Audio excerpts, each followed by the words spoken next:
This meeting, this group is a very orderly group, so I don't really have to do that much of a call. We're not disorderly, are we? No. Call to order, and we will ask you to stand for the national anthem.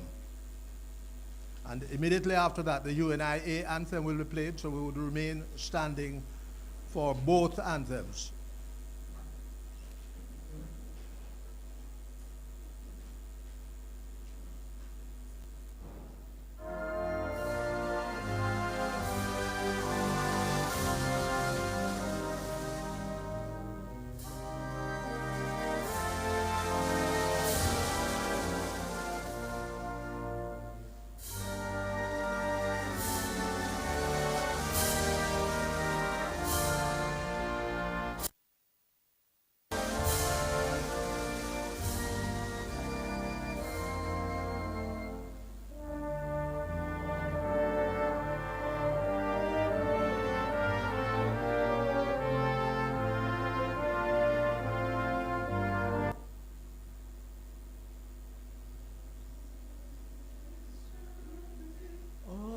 Forever Jamaica, land we love. Jamaica, Jamaica, Jamaica, land we love. Teach us true respect for all. Stir response to duty's call. Strengthen us the weak to cherish. Give us vision lest we perish. Knowledge stand us, Heavenly Father. Grant true wisdom from above. Justice, truth be ours forever. Jamaica, land we love. Jamaica, Jamaica, Jamaica, land we love.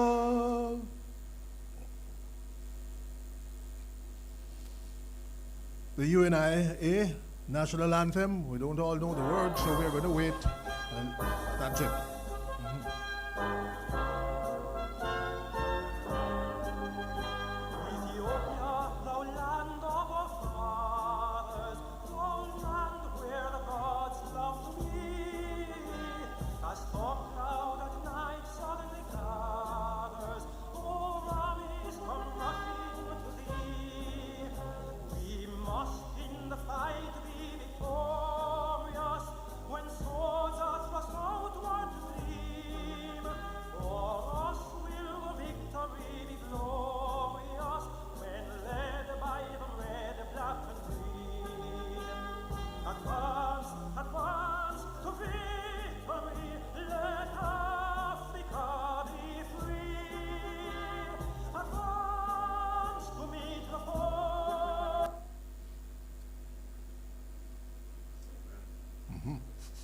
Advance.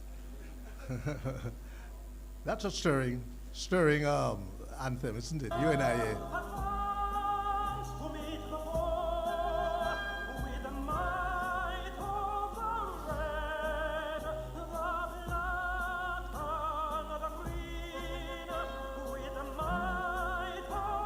Okay, you be seated, please.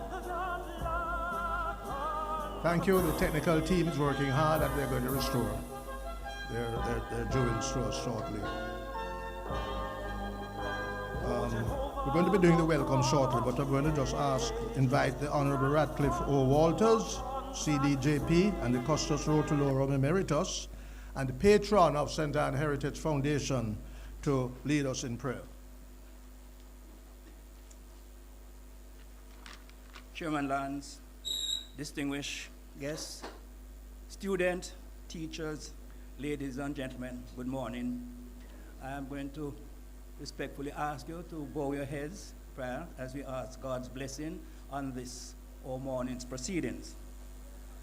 Today, O Lord God, we make use of this day and this moment in time to further advance the cause of the liberation of all races from oppression, as we acknowledge the work of Christ to promote the reality of diversity in unity.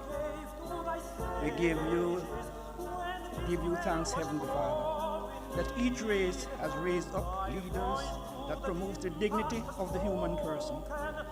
And in this case, as Jamaicans and indeed citizens of the world, we celebrate the person, the words, and the work of Marcus Garvey, son of the parish of St. Anne, and one who has become for us a national hero as he played a pivotal role in inspiring civil rights movement across the world. We therefore pray, Heavenly Father, that your Holy Spirit will bless this event, the 14th Marcus Garvey Lecture, as you give to our speaker, our servant, Professor Alvin Wint, the words that best capture the philosophy of Marcus Mosiah Garvey and his relevance for every period of the world's history. Let that same Holy Spirit provide in us receptive hearts and minds so that we can follow the example of countless persons, such as the late Charles Rangel, by seeking to overturn injustice and oppression wherever it arises, and instead promote an earth and a world that resemble the kingdom of God. All these mercies we ask through Jesus Christ, Lord and Savior. Amen.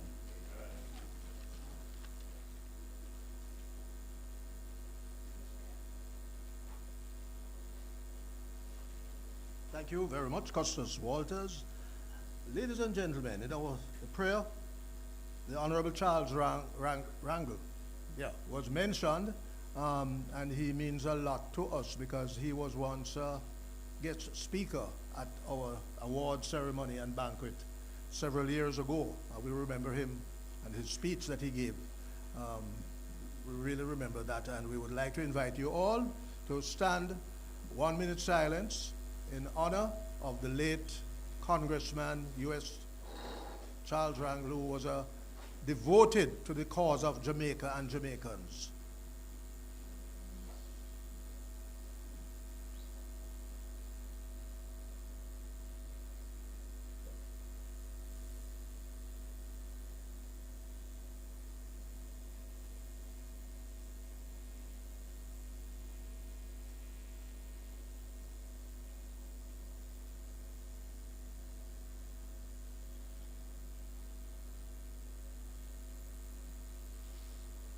Thank you very much.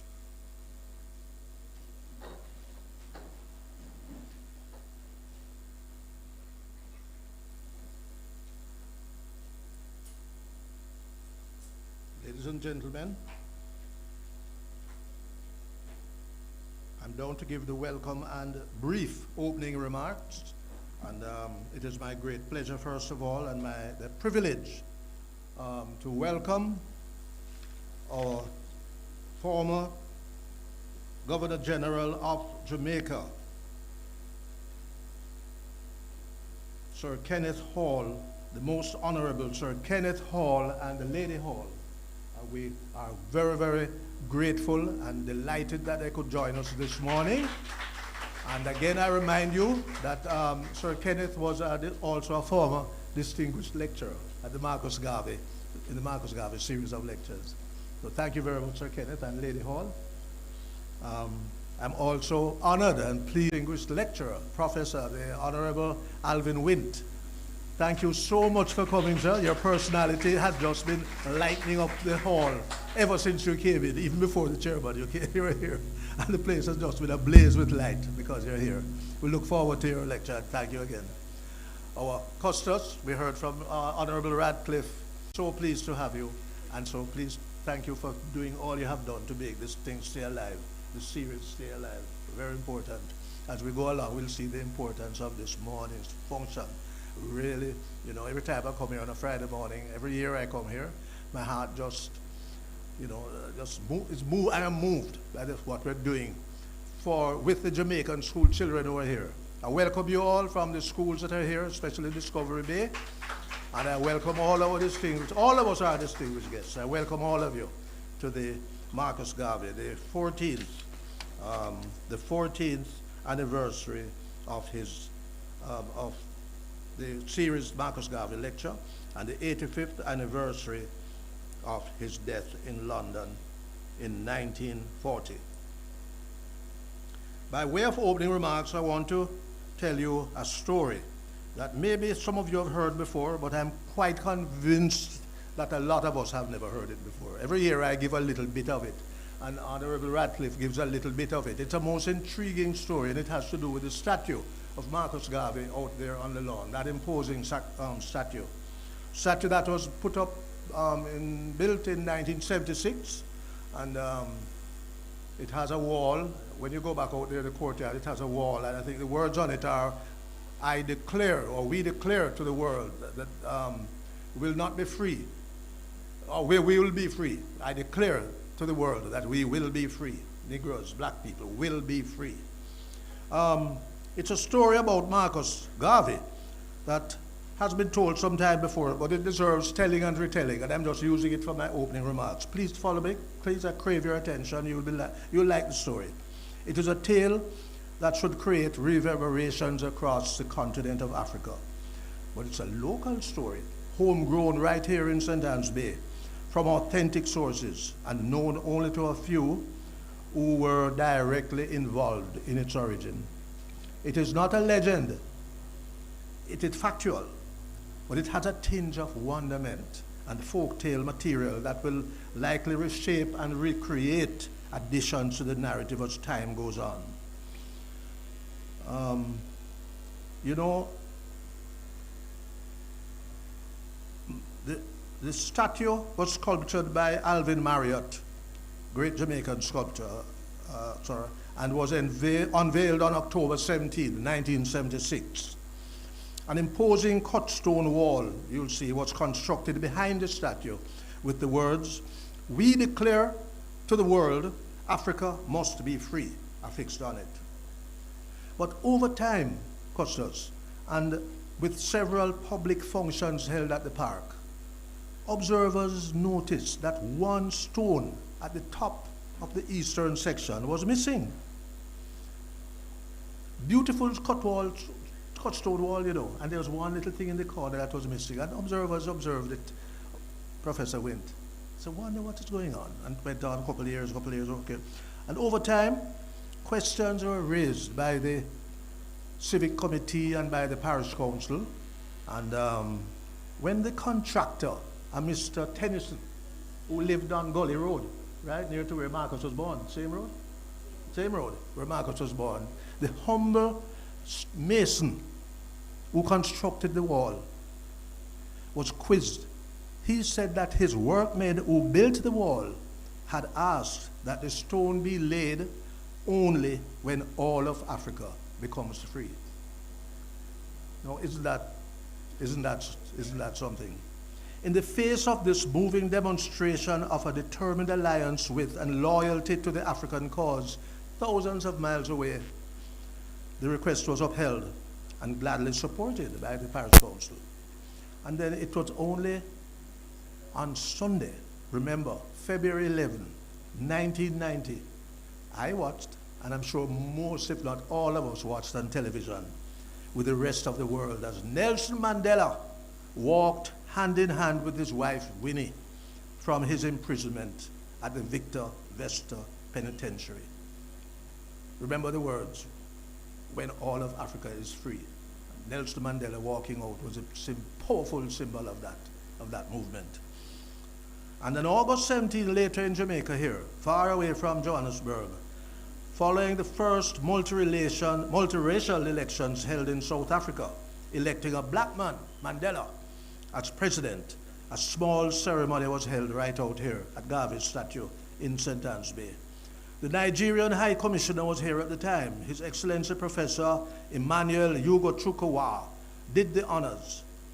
Prayers were said. Garvey's message was repeated. And ladies and gentlemen, the last stone was laid. Wow. That is my content of my opening remarks. I am moved every time I think of that story. You know, it is so symbolic. It indicates the power and the motivation and the vision and the inspiration of Marcus Garvey. Although he was dead, yet he was able to still move people thousands of miles away from London, from Johannesburg, from all the cities around the world, even in Kingston. I think that moment and that gentleman, Mr. Tennyson, and his thoughts reflected the power of Garvey more than anything else in the world. Thank you very much. Let's move on. Honorable Norma L. Walters, CDJP, we're inviting you to bring greetings.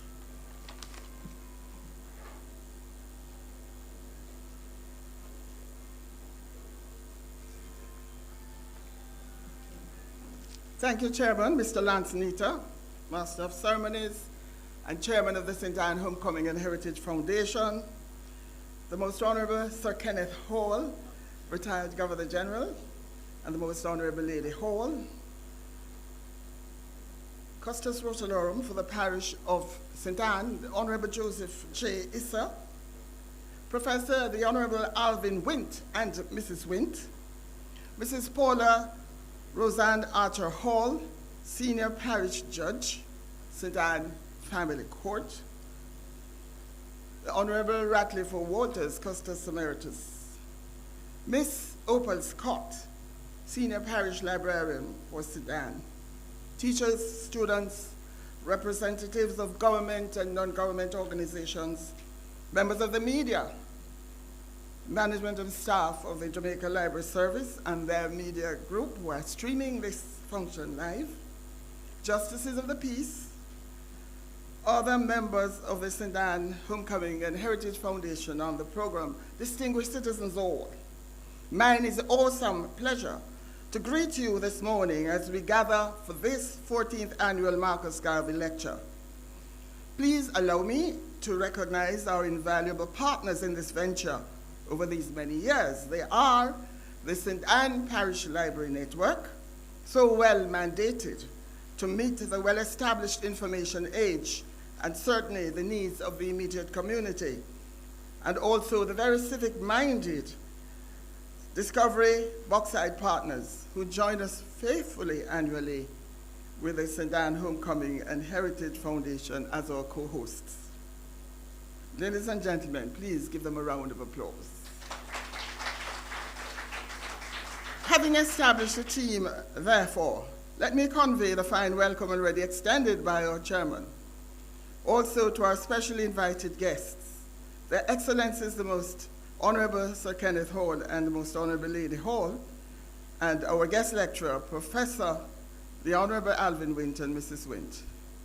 Greetings also to Her Honor, Mrs. Paula Archer Hall, Senior Parish Judge of the St. Anne Family Court.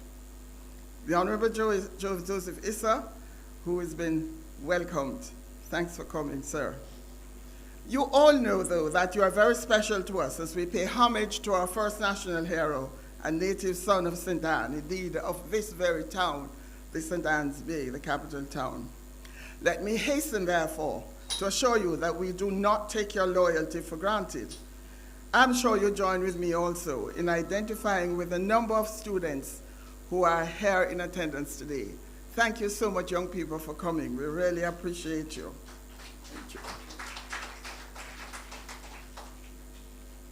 Indeed, our guest lecturer knows too that he joins a distinguished line of sons of the soil who have led with their presence to keep these lectures going. Again, I hail the Most Honorable Sir Kenneth Hall, who was our guest lecturer in 2015. So, sir, you're celebrating your 10th anniversary here with us. God bless you and thank you so much. It was our 4th annual lecture.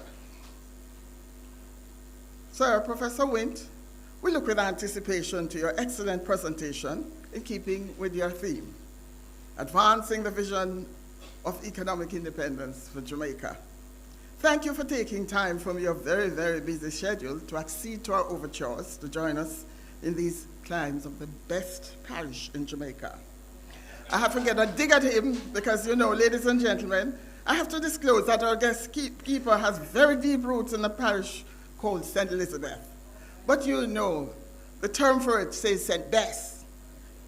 With no disrespect to you, sir, regrettably that identity has left an opening for St. Best. So we interpret that to mean St. Anne. And we're in no competition really, because we're on the North Coast, so we'll allow a little, but we are the best. So we anticipate your thought-provoking presentation. Indeed, I greet you all very well, and I'm sure you will leave here being uplifted, inspired, and renewed for your own role as invaluable citizens and leaders. Over the years, ladies and gentlemen, the life of our first national hero, the Right Excellent Marcus Mosiah Garvey, has been a clarion call to peoples of African descent. A clarion call for self-actualization, self-acceptance, self-reliance, and self-development. Let us continue our own research to find some positive suggestions and solutions to one of the most formidable problems affecting the Black diaspora: confidence in ourselves and freedom from mental slavery. In Jamaica, our national motto says, "Out of many, one people." We join forces, therefore, with all stakeholders, all fellow citizens, for a renewal of our commitment to continue to build a society for economic viability, a society for coordinated self-upliftment, a society for cultural certitude. These lectures, my friends, provide the timely and well-needed encouragement for nurturing the intellectual muscle in the pursuit of the elusive greatness of the Jamaican persona. They also provide the perfect opportunities to reset our compass, to master our minds for creative intellect and serious reimagining and innovativeness. Your attendance at this 14th annual Marcus Garvey lecture is indicative of your concern for history and current affairs. So let us continue as citizens par excellence to dismantle any smidgen of subservience, any smidgen based on racial prejudice, of social injustice. Let us be vigilant to advocate against any dehumanizing cruelties against Black peoples anywhere at any time in this world. So as we continue to promote the achievements and the activities of Marcus Garvey, we pay homage to this 20th century philosopher. And we have no doubts that today's program will motivate our young people in particular to become disciples of the Marcus Garvey philosophy. You will be happy to hear, or you might have mixed feelings, that since last we met, President Joe Biden, on his final days in the White House in January 2025, pardoned Marcus Garvey. My friends, most Jamaicans would have preferred an exoneration, as it is a moot point that a pardon indicates the acceptance of wrongdoing. And there are many of us who think that Marcus Garvey did nothing wrong. But we are grateful indeed for this first step. And in particular, we want to thank the Honorable Charles Rangel, the former long-serving member of the U.S. Congress from Harlem, who died earlier this week, and he has been a very long-standing friend of Jamaica and a passionate advocate for Garvey's exoneration. St. Anne Homecoming and Heritage Foundation therefore implores you to make use of the Garvey Resource Center at this very library and to continue to explore and reflect on Garvey's leadership and to compare it to the realities of our everyday situations. As this master class of Marcus Garvey lectures, there's still much work to be done by all of us. But let us not be weary in well-doing, nor shall we be daunted by the shackles which might detain us. Let us press on as we stand firmly on the shoulders of our first national hero, the Right Excellent Marcus Mosiah Garvey. Thank you all for joining us. Again, I greet you very well. Enjoy the lecture.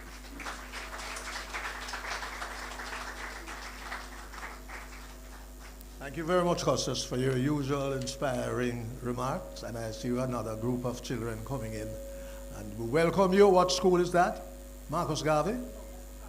Eh? Oh, Hart is here. Hart MT. College of Hospitality. Welcome. It's not on the program, but I'm proud to say that the Honorable Joseph Issa has offered and has agreed to give us a few remarks, bring greetings and remarks, and we would not have this conversation without hearing from Costas Issa. So thank you, sir.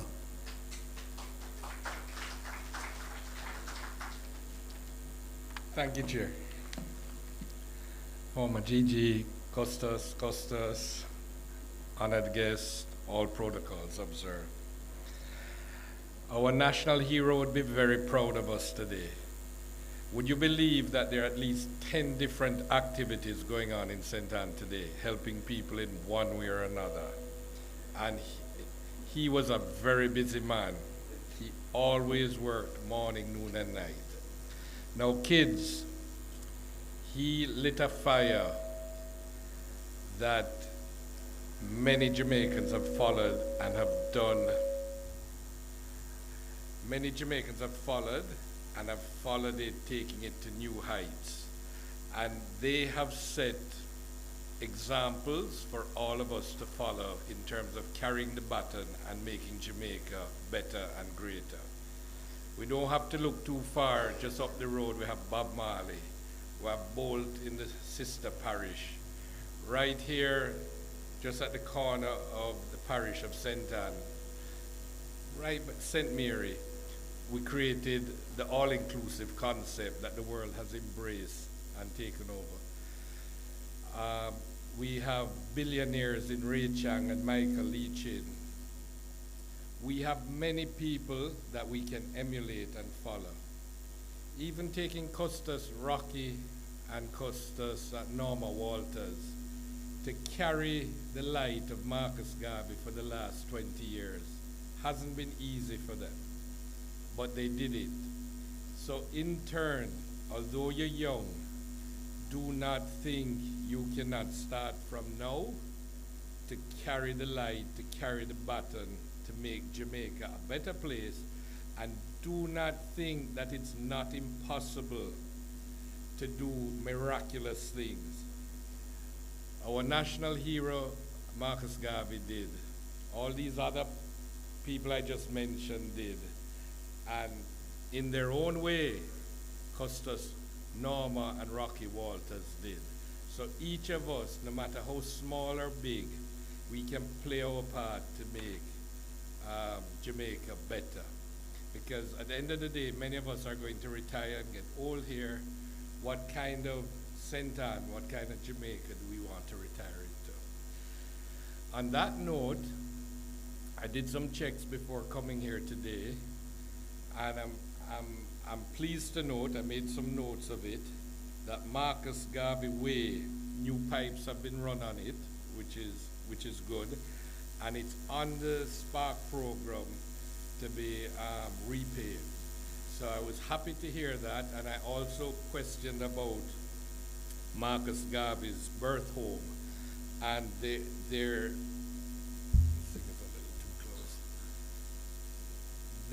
are plans afoot with the Honorable Julius Garvey and Minister Grange to make his birth home a historical site. So I was very glad to hear that this morning.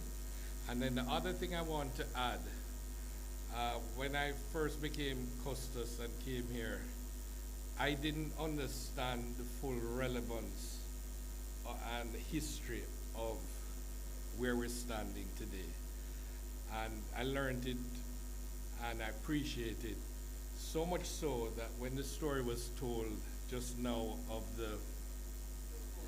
the stone, I asked whether or not there is a plaque both here and there telling the story so generations of us that follow us can be inspired by it.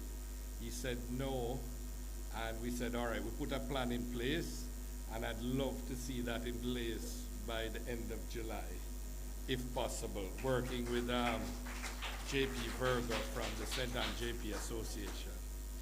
We also have sitting in the back a Garveyite, Mr. Harper. He lives at Miami Bay, and He went to England, did well, came back and retired here with his wife at Mammy Bay. And he has a guest house at Mammy Bay. And any guest that comes there, they cannot leave Jamaica without coming to this library. So, and he reached out to me to say, Costas, how can I help? And so we've made him Costas Commando in charge of the National Library, and he's had discussions with Costas Walters. So one of the ideas he's going to explore with both Costas and the National Library board is whether or not we can get a Cafe Blue, or one of the coffee shops that exists that's locally grown but is successful, so they have the financial wherewithal. Can we get one of them here, and instead of charging them rent, their responsibility is to make this facility feel like a 5-star facility. So whether it's the grass having a proper irrigation so it looks green and you don't have the weeds and so on there, whether it's a chip in the wall, a broken glass, the floors, but where when you come here, you feel that you've arrived. So I don't know whether or not that will be successful, but Mr. Harper is going to work on it and lobby for it and see if we can achieve that.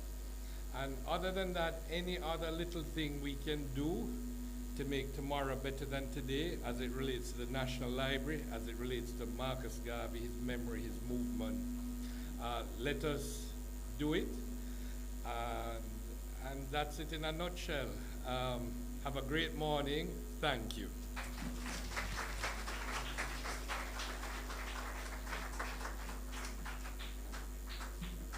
Thank you very much, Costas. And more people are coming in, and welcome to all of them. Thank you for those remarks, and thank you for those reminders, and thank you for pointing the way forward. There's one thing I'll very quickly add to your list of things. The foundation, for several years now, we have been approaching and talking with the Parish Council about turning a section or converting or transforming a section of St. Anne's Bay into the Marcus Garvey Square, Marcus Garvey Center. I'm not going to go through the geographical borders that we're talking about, but certainly a spot in St. Anne's Bay to be reserved and to be recreated or upgraded into the Marcus Garvey Square, was it? Square, yeah, Marcus Garvey Square. Similar to those famous other squares all over the world, you know, people, heroes and so on, cultural people, all have particular areas of the, and the tourism coming out of that, the tourism boost coming out of something like a Marcus Garvey Square, wherever it is and however it looks, would do wonders for the employment and the income of people in the area. So let's move on then, because we want to have this program over before tomorrow, right? And I promise you I will be driving for that. Steertown Academy is here. Were they the ones playing the seal drum? Okay. Steertown Academy, you're on now, and we're looking forward to that little piece from Steertown. Cultural, I'm sure, festival, Jamaica JCDC. Thank you very much for being here, and please come along, feel free.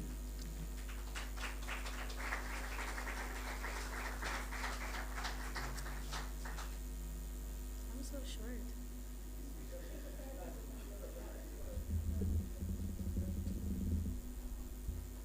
Okay, good morning. Okay, so I'll be giving an item for today to rise above your obstacles and your trials. So yes, I was born strong. I was made for this. See, I met so many hard times, and I thought I couldn't make it. See, I had my trials and my pillows dried my eyes. And then the morning came, and my wings took flight. Arise, arise. See, I'm hurt, but I'm not broken. Nah, but I won't die. Arise, arise.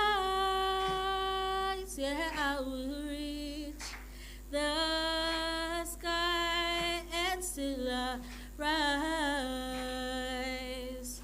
Some say it's a mystery. I still believe that in spite of all I've been through, I can still push the wheel. See, I have a power they can't see with their eyes. And it's a little thing called faith that makes broken wings fly. Arise, arise. See, I'm hurt, but I'm not broken. Now, but I won't die. Arise, arise. Yeah, I will reach the sky. Yes, I will reach the sky and still rise.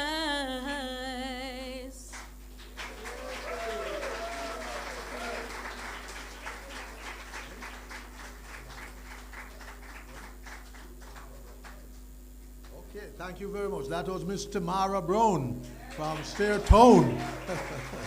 Wonderful voice. A future indeed. Thank you for adding to our program. Well, we've reached what near to the high point of the program, and leading us into that section will be Miss Rose Ann Virgo, JP, from Hart Institute, and she's going to do the introduction of our guest lecturer. Thank you, Roseanne. We look forward. Thank you, Mr. Chair.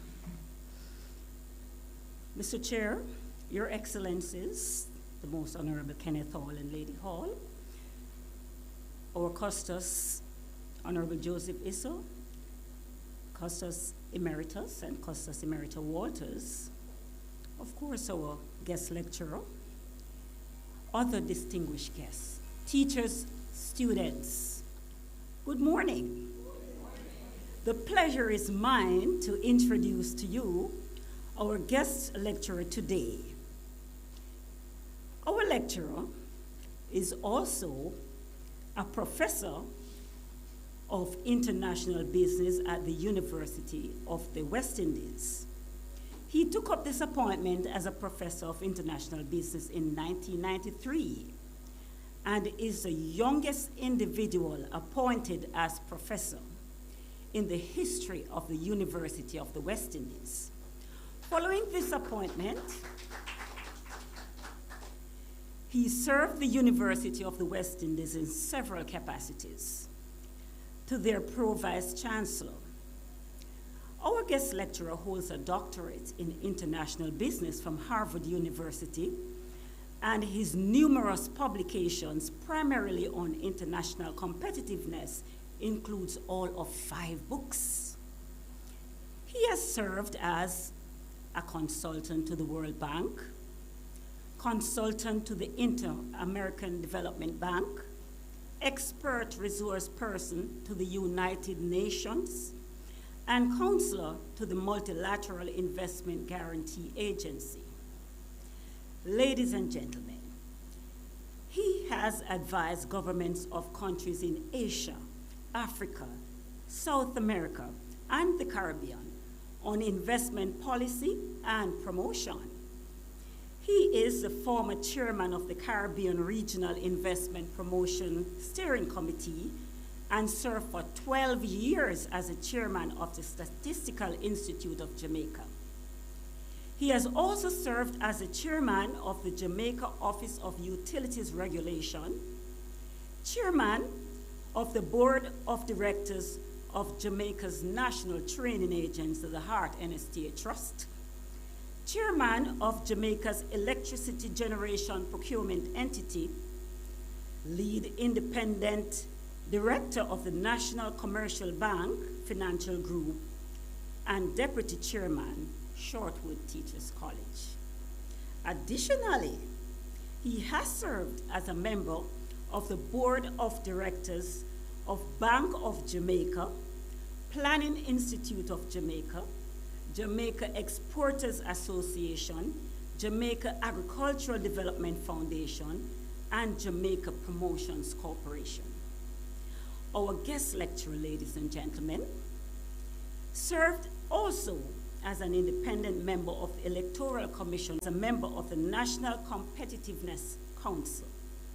Additionally, ladies and gentlemen, he is a member of the National Partnership Council, having led in the drafting of Jamaica's first 2 social partnership agreements, in conjunction with all the accolades stated above. His awards have included the Order of Jamaica OJ, the University of the West Indies Vice Chancellor's Award for Excellence, the Jamaica Order of Distinction OD, Commander Class, an Honorary Doctorate from Northern Caribbean University, and a Hall of Fame Award from the St. Elizabeth Technical High School. An avid amateur tennis player, yet he has won 15 tournaments. As we meet today under the theme, Advancing Garvey's Vision of Economic Independence for Jamaica, ladies and gentlemen, I now proudly present to you my own chairman of the Board of Directors of HEART, our guest lecturer for the 14th staging of the Marcus Garvey Lecture Series, the Professor, the Honorable Alvin Wint.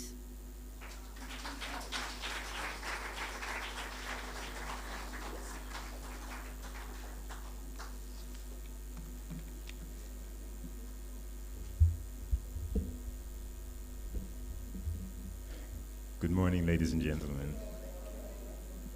Let me recognize former Governor General, Sir Kenneth Hall, Most Honorable Kenneth Hall, Lady Hall, Custis of St. Anne, Custis Issa, Custis Emeritus, Custis Walters, Custis Emerita, Custis Norma Walters, Chairman of our function, Chairman Nita, and I know we have distinguished representatives from the Parish Court and also from the Library Service. I'd like to recognize friends and family members who have journeyed from Kingston to be with us here today. My wife Maisie, my son Adrian, my friends of over 50 years, Mr. Norman Binns and Mrs. Miley Binns, and my tennis colleague of over 17 years, Dr. Norman Marshall, and his wife, Valerie Marshall, and all other distinguished guests.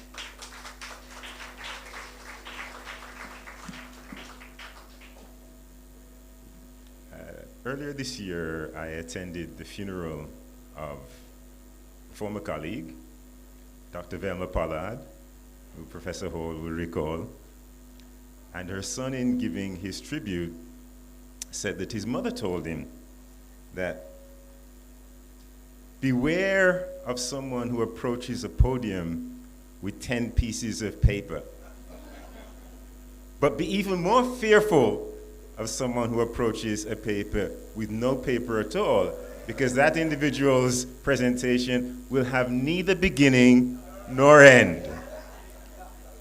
How many pieces of paper do I have? What is your guess? That's what, any other guesses?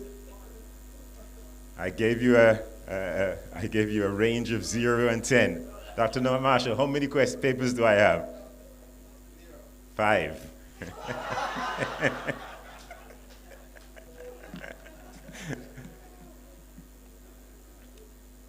It really is my pleasure to be a part of this series of presentations and to follow in the distinguished company of those who have gone before.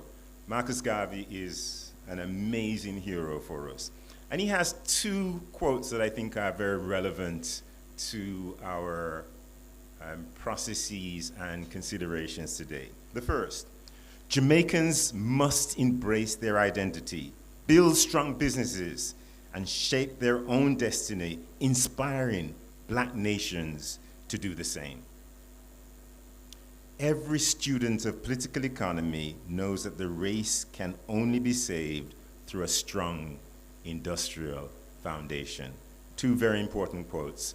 And I commend these quotes in particular to our young people who are here, and I'm so appreciative of the fact that we have so many individuals from our schools who are here with us today. Two important quotes for you to bear in mind. But Marcus Garvey wasn't just about quoting about being a visionary. He tried to implement the vision that he had in mind. And in 1929, he established Jamaica's first political party, the People's Political Party.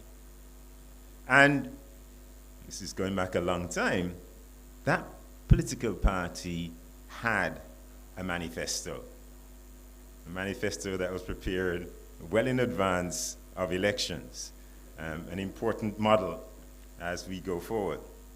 And there were some key elements of the PPP's manifesto that were so relevant to the Garvey vision. He advocated official representation in the British Parliament, but even more importantly, universal adult suffrage, facilitating a process where all could vote in the democracy. He advocated a minimum wage that would be meaningful, land reform, the creation of a Jamaican university, judicial reform, a government-run electricity system. And let me pause on that one, because in 1929 you might say, well, why was that important? Well, it was important because he recognized the critical nature of infrastructure. And in 1929, there was no national grid. Jamaica did have electricity. As many of you will have heard, Black River had electricity from as far back as 1893. Some people say we had it before New York. That's actually not quite correct. But we did have electricity before there was a national grid in the US. The rural electrification system in the United States wasn't established until 1936. So when he talked about a government-run electrical system, he was talking about a national grid. He advocated public high schools, including technical high schools in every parish. And he advocated the creation of a national library system as a part of his manifesto. Now, Marcus Garvey was brilliant, because when you look at the elements in the manifesto of the People's Political Party, they foreshadowed research on what is important for countries, especially small countries, to become internationally competitive, to become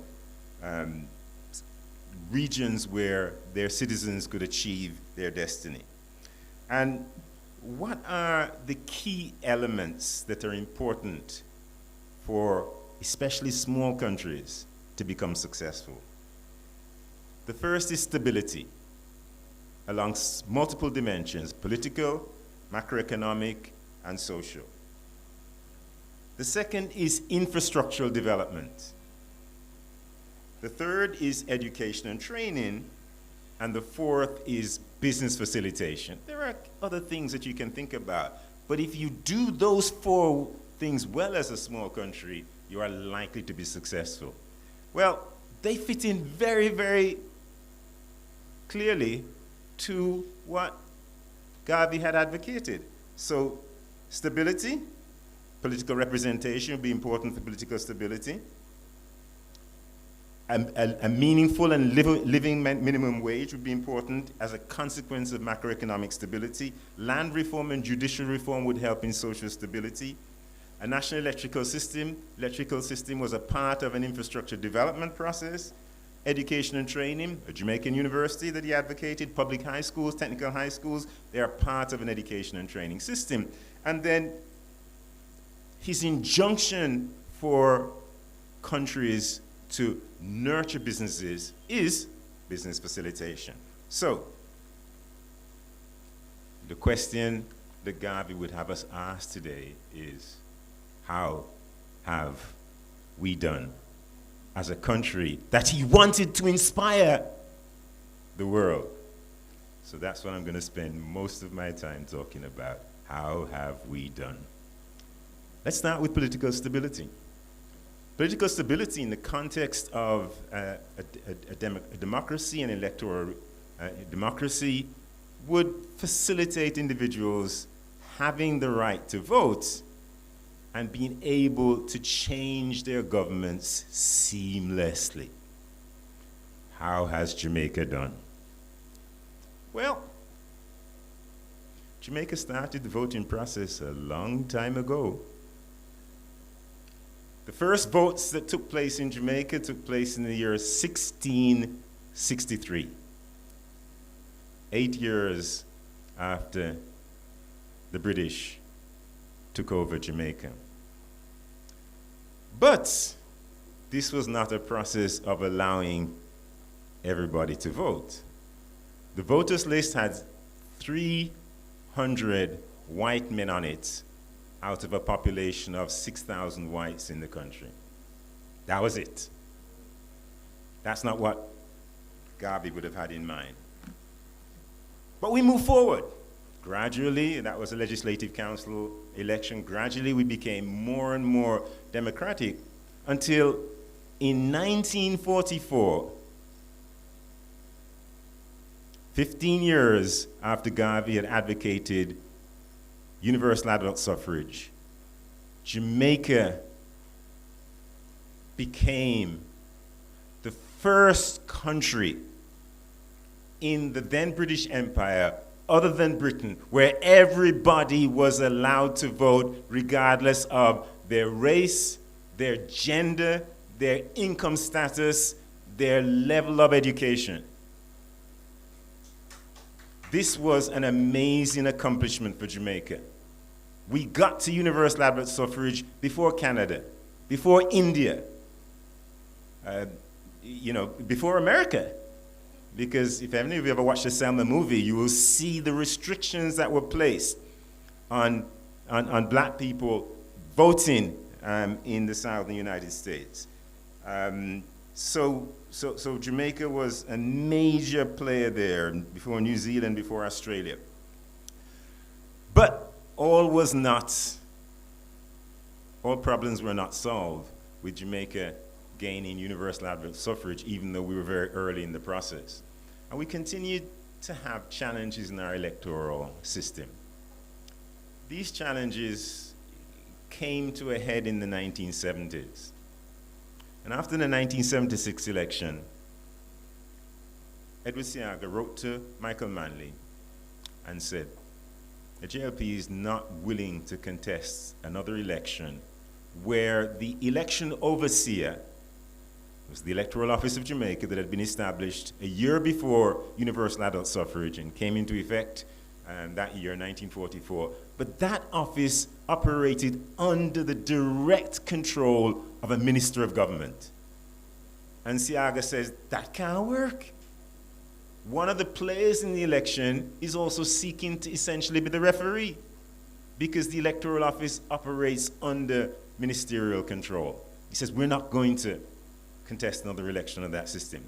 Michael Manley had already had discussions in the PMP's National Executive Council that found that it was critically important to take the electoral system away from ministerial control. So he was very quick to agree with Seaga, and they established a committee with members from both political parties. From the PMP, P.J. Patterson was a key player. From the JLP, Bruce Golding was a key player. And this followed the kind of consensus building, incidentally, that had taken place before, because when Jamaica became independent in 1962, Norman Manley took a bipartisan team to England to negotiate for Jamaica's independence. So the bipartisanship was important.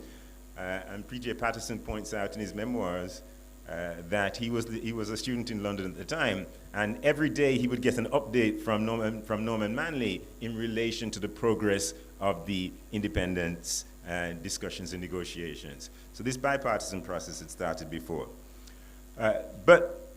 So they decided to create a committee. This is the committee that was established that included P.J. Patterson and Bruce Golding. to redesign the structure of electoral management. And out of that process came the establishment of what became called the Electoral Advisory Committee. The Electoral Advisory Committee would not operate under governmental control, but would have independence, but the political parties, the two key political parties, would be represented. And that was the Jamaican innovation. In 2006, that Electoral Advisory Committee became the Electoral Commission of Jamaica. And that commission and the committee before it significantly improved the management of Jamaica's electoral system. Now, how would you test the success, the integrity of an electoral system? Well, I introduced to you my colleagues who came with me from Kingston, and they all play tennis. And how do you test the integrity of a tennis player? What is the key indicator of the integrity of a tennis player? It is how they handle close calls. How do they handle close calls? What do I mean by that? Well, in tennis, I'm sorry, I was at a presentation recently, somebody came up and said, but you spent so much time talking about tennis. My apologies. In tennis, the line is a part of the court. So if a ball hits the line, that ball is in. But when people call their own tennis lines, they don't often have the highest level of integrity. So there is one phrase that some use that says, when in doubt, call it out. So, I was saying to one of our tennis friends, and Norman Marshall knows him well, and I said, you should give the benefits of the doubt to your opponent. So he says, no, I prefer when in doubt, call it out, and that rhymes as well. But actually, in tennis, a ball that is 99% out is, as one of the tennis commentators would say, 100% in. So what am I talking about? Well, if you test the integrity of a tennis player based on how they handle close calls, how would you test the integrity of an electoral system? Based upon how that system deals with close elections. Reasonable? How does a system deal with close elections? Well, in Jamaica's case, we don't have to guess and spell. In 2016, the Jamaica Labour Party won 33 electoral seats out of the 63 constituencies that were contested. The PMP won 30. There's a constituency called St. Anne Southwest, with which you're all familiar. The JLP won that seat by 120 votes. The St. Mary Southeast seat was won by the JLP with a 127 vote margin. What does that mean? If the PMP had won those two seats, the PMP would have had 32 seats and the JLP would have had 31. In a population of close to 3 million people in 2016, 125 voters, 61 from St. Anne, North Southwest, and 64 from St. Mary Southeast, determined who would form the government of the country. This is probably, I can't be definitive, I've tried to find other examples, but probably the closest national election in the history of the world. 3 million people, 125 voters determined who was going to form the government. The election took place on the 25th of February, 2016. It was a Thursday. On Wednesday morning at 7:30, on the 2nd of March, the Electoral Commission of Jamaica met. Now, the Electoral Commission of Jamaica consists of 9 individuals coming out of the history of which I spoke, from the Electoral Advisory Committee. There's the director elections. There are 2 representatives from each of the 2 political parties, 2 from the main political parties, 2 from the JMP and 2 from the PMP, and there are 4 independent members. When that ECJ team met on the 2nd of March, after the closest election in Jamaica's history, the discourse was calm. The 2 individuals from the PMP who had so much to lose in the process were courteous, placid, and those 2 individuals, one was Dr. D.K. Duncan, and Dr. D.K. Duncan had a personal interest in the election that was not only reflected in his long-term allegiance to the PMP. He had 2 daughters who contested the election, one of whom against the wife of the then leader of the opposition. The other member of the Electoral Commission of Jamaica from the PMP at the time was Paul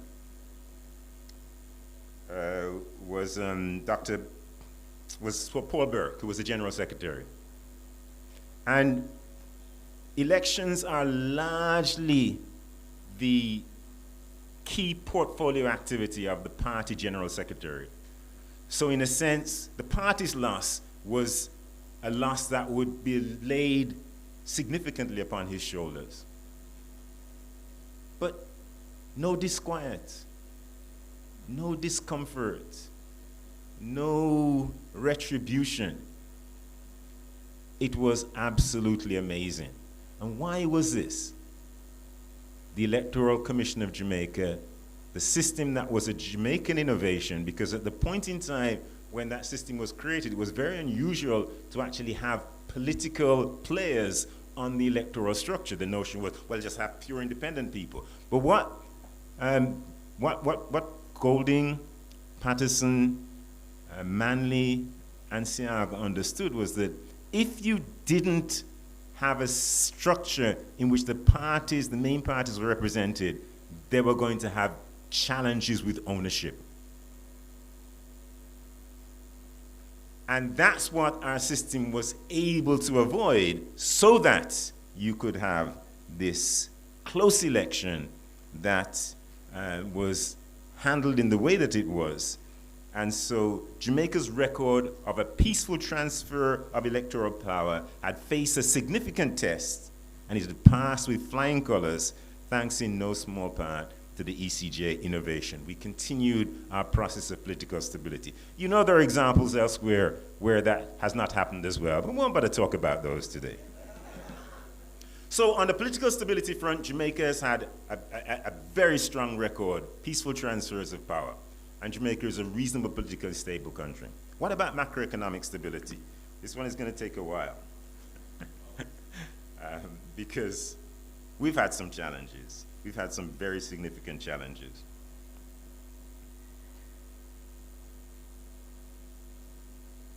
Jamaica has experienced macroeconomic stability challenges for decades. In some respects, this came to a head in the mid-1990s. In the period 1990 to 1995, inflation in Jamaica averaged 42% a year.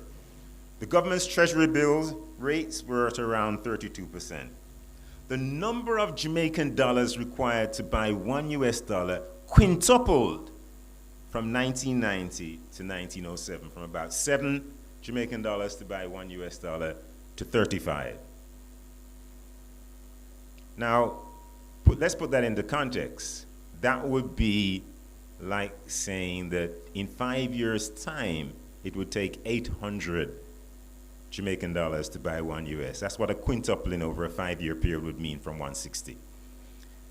So this was a very stressful period for Jamaica, and you know, I'm going to fast forward in a sense to say that things have improved, because whereas it was a quintupling, an increasing by 5 times between 1990 and 1995, it hasn't increased by that level in the 30 years cumulatively since. So clearly some things changed.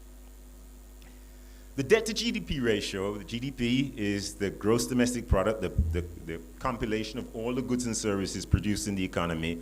the ratio of the government's debt to that compilation of goods and services was 115%. We had a problem.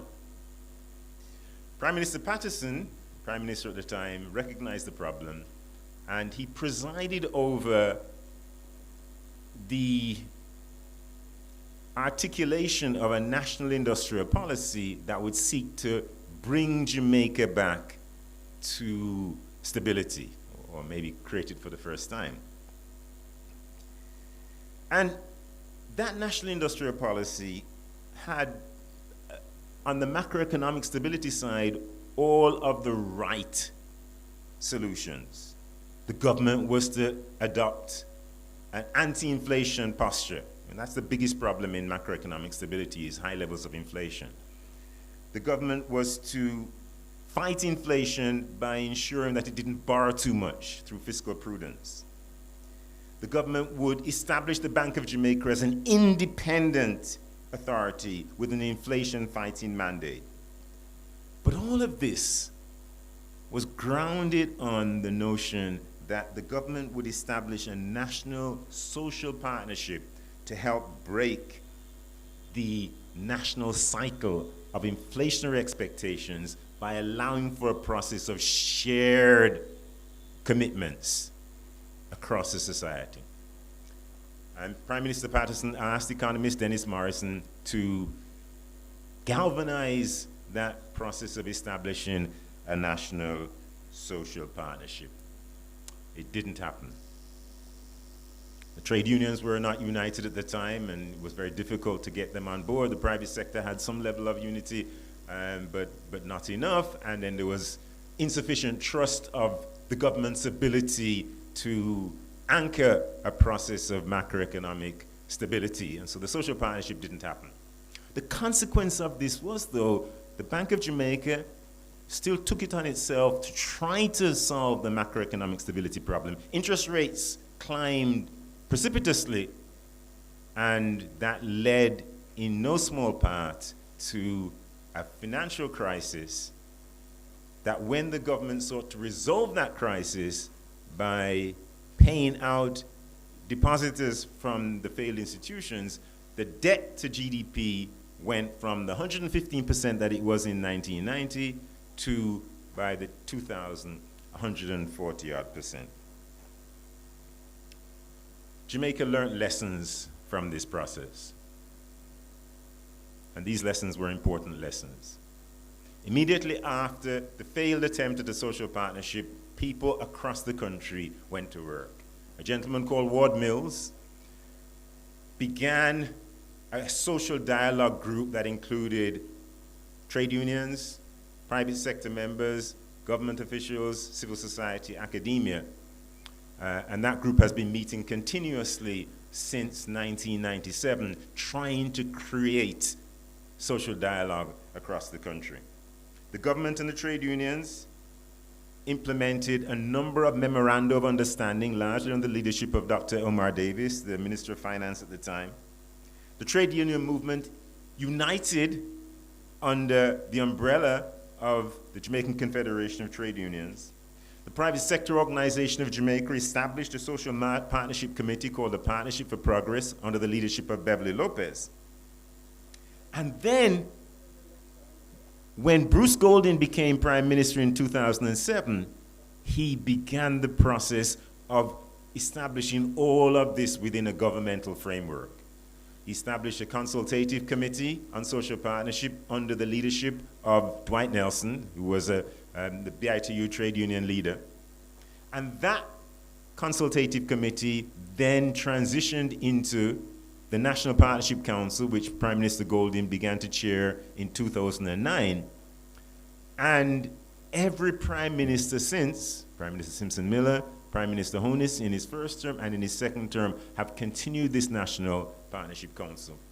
In 2013, for the first time in its history, Jamaica was able, coming out of all of that, to establish a national social partnership agreement. From 2013 to 2016, followed by two subsequent agreements, 2016 to 2022, and then 2022 to 2026. What has been the result?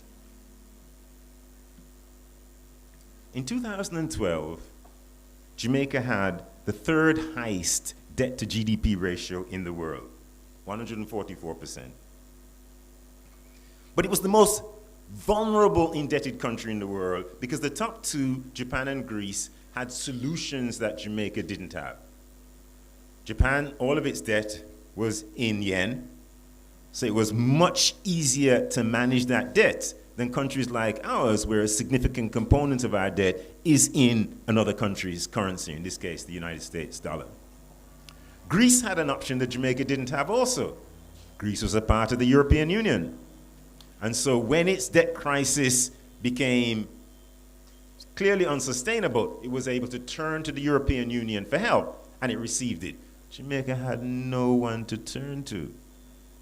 So it didn't have those options. But through a process of shared commitment anchored in the social partnership processes that I've described, Jamaica has been able, over the last decade, to take its debt to GDP ratio down from 144% to 72% in 2023. 2024 data is still coming.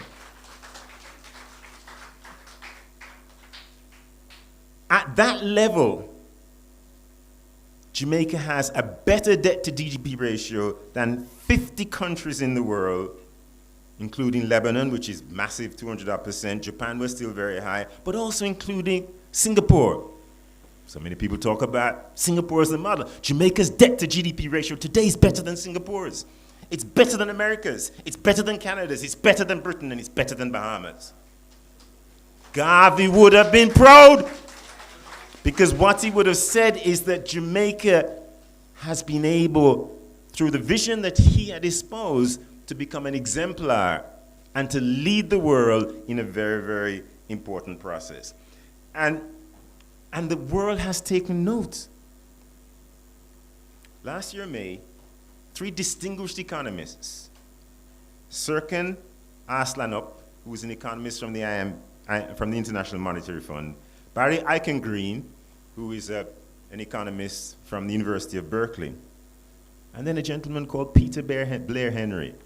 Peter Blair Henry deserves special introduction because he is one of Jamaica's most illustrious sons. Born in St. Elizabeth. My apologies, Custis. Spent a little bit of time at the Pedro Plains Primary School before his parents actually, who both had PhDs in the sciences, migrated to the United States in the 1970s. Cut to the end of the story, Peter Blair Henry ended up going to Oxford on a Rhodes Scholarship, ended up becoming a professor of economics at Stanford University, and then at the age of 40, just shy of 40 actually, he became the first black dean of a prestigious, high-end university in the United States. He became dean of the New York University Stern School of Business at the age of just around 40. An incredible achievement. So these 3 economists, and incidentally, he's now chairman of the National Bureau of Economic Research, which is an important policy forum in the United States. These 3 economists in May of last year wrote a paper, presented it at Brookings, an MBER paper. The title of the paper was Sustained Debt Reduction, the Jamaican Exception. And went on to point out that in the 10 years, Jamaica had demonstrated exceptional performance in reducing its debt to GDP ratio. No other country had demonstrated that kind of performance. But then they went on to explain why. And I'm quoting from their paper.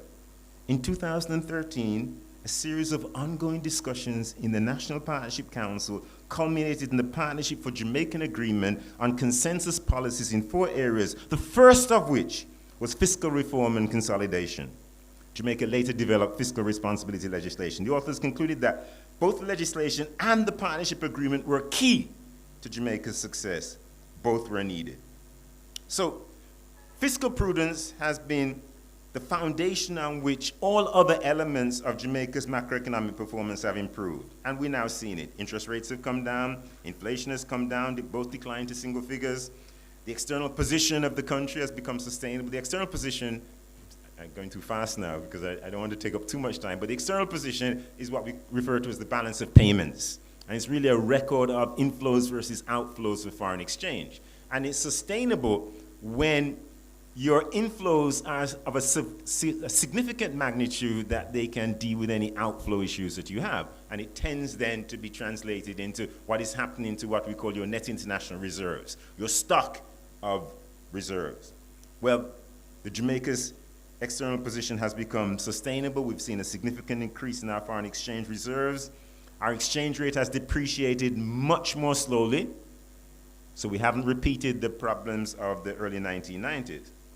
And so, we can say with some conviction that for the first time since Jamaica took complete charge of its economic affairs, Jamaica today is a macroeconomically stable country. Remember that the elements of macroeconomic stability: low inflation, low interest rates, a sustainable fiscal position, and a sustainable external position. We have all four today. It is really a miracle. But it has come out of all of us working together as a country. And the stability has begun to show dividends. Unemployment levels have been lowered to historical lows, 3.5%. Poverty data came out, most recent poverty data came out about 2 weeks ago. Jamaica started measuring poverty in 1989. Our rates have been as high as 35%. The most recent data had a poverty rate for Jamaica of 8%, the historic low. So we're seeing these benefits that have come out of, and this is important, a bipartisan process that has transcended political administrations. So, on the macroeconomic stability side, Garvey would say, okay, we're going in the right direction. What about social stability? We've had a problem. And the biggest manifestation of our social stability problem has been in Jamaica's murder rate. We've had a world-leading murder rate for decades, hovering at between 35 to 50 murders per 100,000 people. In the 2013 Partnership for Jamaica Agreement, there was a target set for key indicators. Now, it was very interesting how these targets were established, because when the draft social partnership came to the National Partnership Council without any targets, the opposition spokesperson, or the opposition member of the council at the time, Dwight Nelson, said, but where are the targets? There weren't any targets. He said, we've got to have targets. Go and get targets. So targets were established. And again, it was a really important bipartisan contribution. And so in the 2013 partnership agreement, the target set at that point in time, our murder rate per 100,000 was 38. The target set was 25. We haven't been anywhere near that number.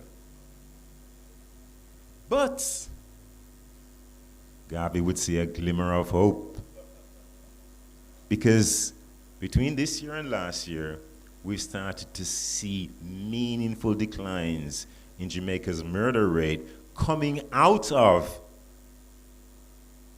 and this would surprise even many of the politicians, because because of the nature of political theater, they see the differences.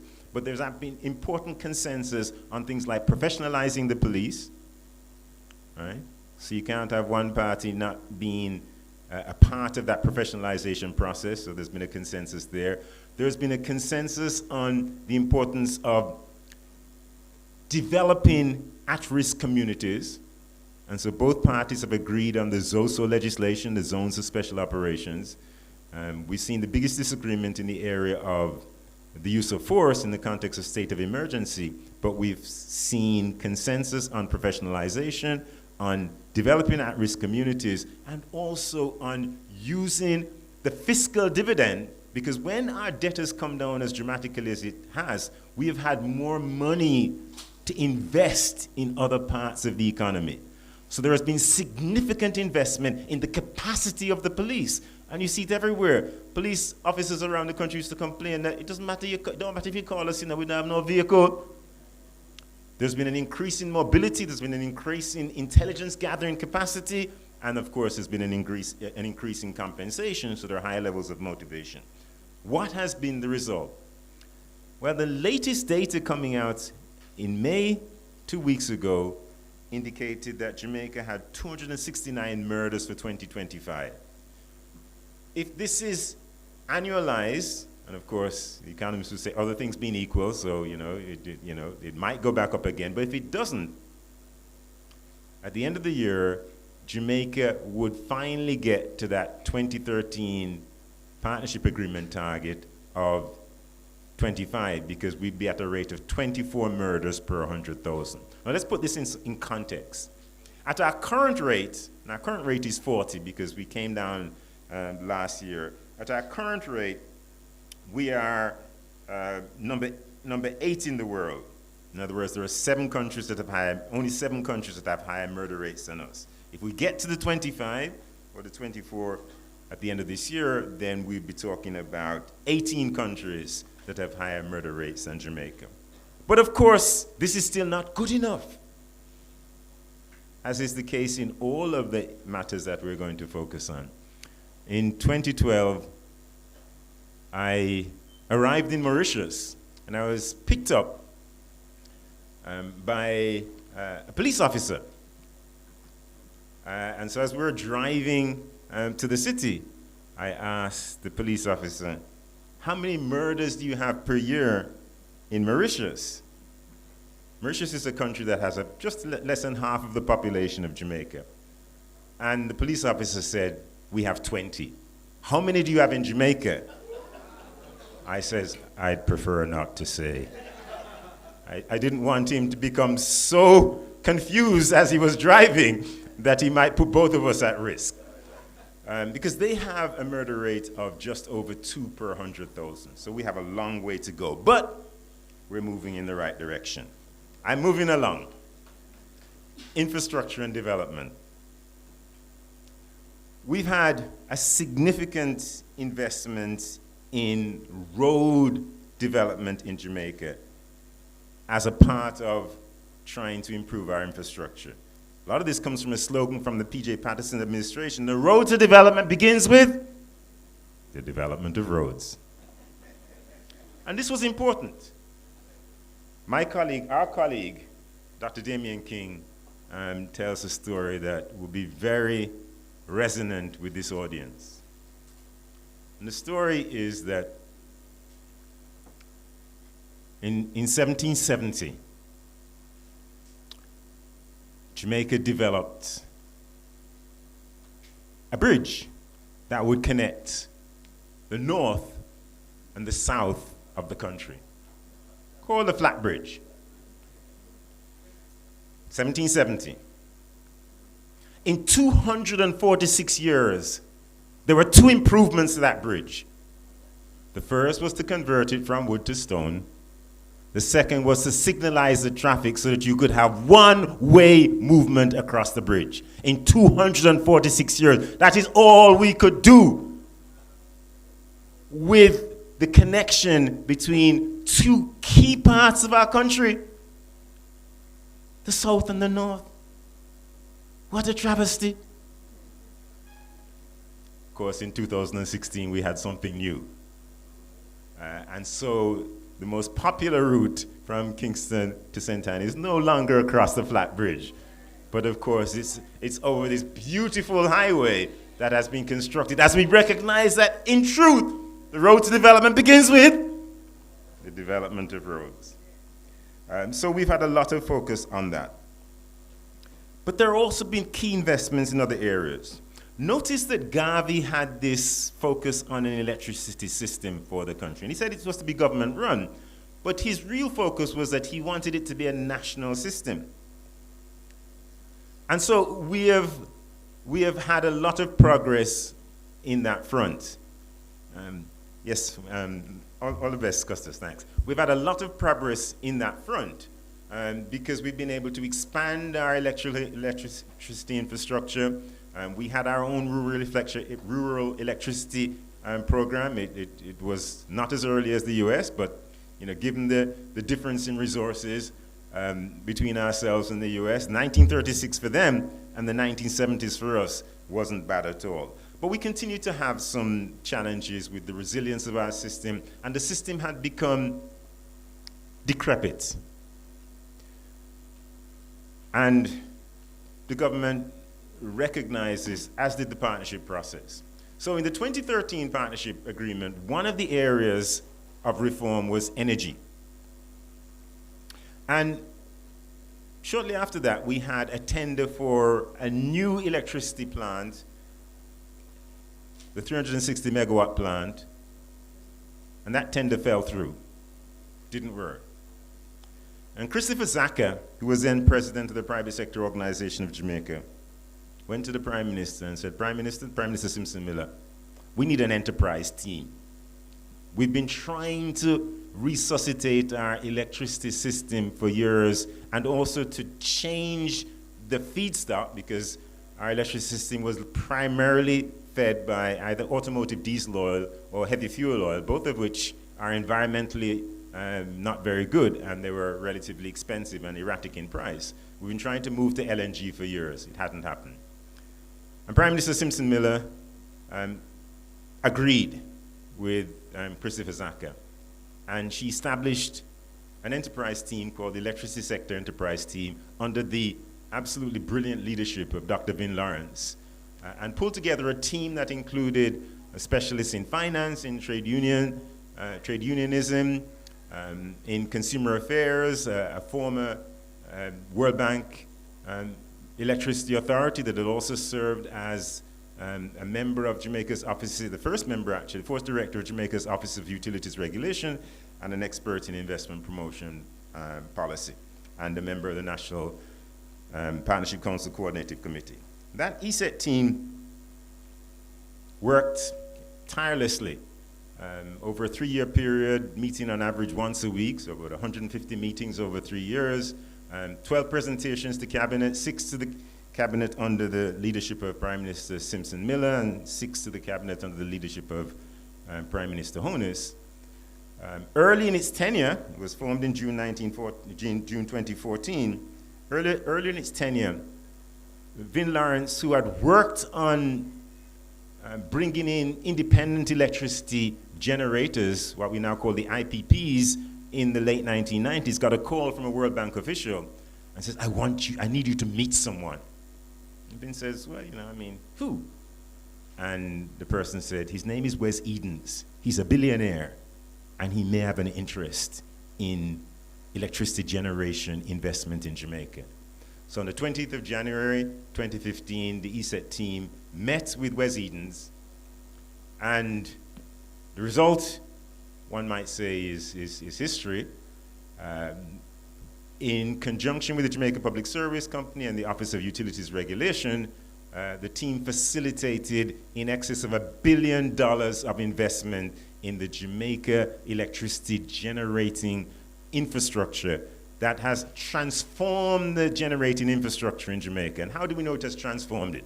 Well, we had a big problem last year after Beryl, right? It wasn't really a generation problem because the investment has been in generation, not in transmission and distribution.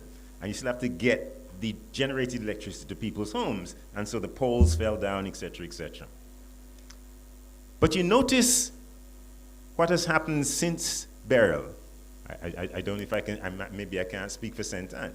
But the resilience of the generating infrastructure has demonstrated the fact that we really don't have the kinds of electricity power outages that were the norm in Jamaica back in the 90s and even in the 2000s, and in part because the generating system is much more robust. There's still a problem with transmission and distribution, but there has been significant investment. $1 billion is a lot of money.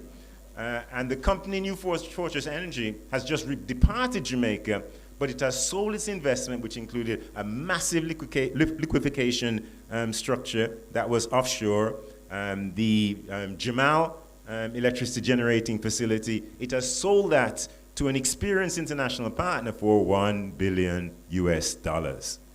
That investment all stays in Jamaica. It goes nowhere. And this is in addition to the new JPS plant out in Old Harbor, which has been completely transformed and now operates on LNG, but with ADO as a backup. So we have followed as a country Garvey's injunction, trying to create a national electricity system that works, because that is important. Final two areas. I know I'm really beginning to test your patience, but education and training. You know I don't want to leave without saying something about this one. So what did Garvey advocate? A Jamaican university. 1929, he advocated the Jamaican University because he recognized that you needed to have a mass of educated people in the country. It can't be just by migration. And he also advocated, of course, public high schools, including technical high schools. What happened? In 1948, the University of the West Indies, Mona, was born and has played a tremendous role in catalyzing education across the country. And the role is so obvious that we often forget about its importance. Until you say to yourself, how many people do you know in leaderships in Jamaica today went to the University of the West Indies? And you say to yourself, my God, what would it be like if we didn't have them? Costas Norman, who was a student there back in the day, in the 1970s. We have in our front seat here Professor Ken Hall, who in 1996 came to Jamaica from a position as a vice president at a significant state university system in New York, attracted to the idea of coming to be a part of the Jamaica resurgence in university education, and had a fantastic tenure of 10 years at the University of the West Indies, Mona. Garvey would have been. And then, of course, we have had the broadened expansion of university education in Jamaica. So it's not just the University of the West Indies. We had CAS transformed into university, and then we've had Northern Caribbean University transferring from West Indies College. We have University College, and so on. We have the Maritime University. We've had a sprouting of university systems, institutions recognizing the importance of university education. But Garvey didn't stop at universities. He said it was important to have high schools across the country and technical high schools. There are some of us in this room are very, very happy that the government saw the vision of public high schools and created some technical high schools as well. All right, Mr. and Mrs. Binns and Mrs. Wint? And so Garvey's promise came not to its full fruition, but we saw progress that the government made. Now, on the training side, Garvey recognized the importance of technical high schools because he saw the need for training. And this process was also continued. In the early 1980s, Edward Seaga, who had just become government, was getting letters from individuals who said, we've passed our GC exams, O-levels and A-levels, but we can't get a job. And what he recognized was that there was a disconnect in the system, and you needed to have an interface between education and workplace readiness. And so, in 1982, he established the HEART to create that interface. Now, how was HEART done? Well, first of all, it needed tweaking. So he brought together some existing training institutions under the Hart umbrella. But it didn't work as well as he had hoped. And so, early in his tenure, a group of students from the Stony Hill Art Academy marched to Jamaica House, complaining to the Prime Minister. They sought audience with the Prime Minister and received that audience, complaining that their training program wasn't working properly.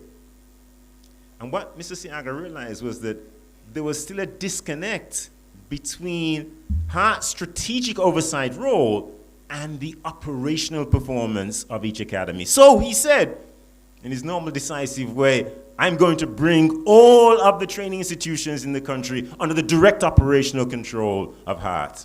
And he did. I don't know how the students got back to Stony Hill because they walked to get there, but they were so pleased that they had received audience from the Prime Minister and he had attended to their concerns. They sent him a lovely Father's Day card, thanking him for his intervention and wishing him a great day as the father that he was. And implicit in that, they were saying, you have fathered us as well. So how has Hart done?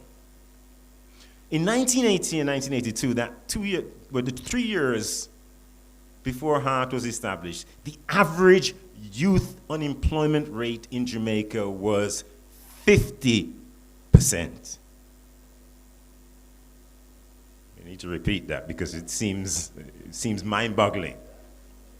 The average youth unemployment rate between 1980 and 1982 was 50%.